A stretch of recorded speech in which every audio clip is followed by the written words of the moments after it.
Meaning of herald. Herald. Herald. Herald. Herald. The word herald can be used as a noun or a verb.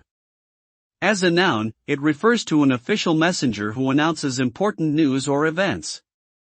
As a verb, it means to announce or proclaim something publicly.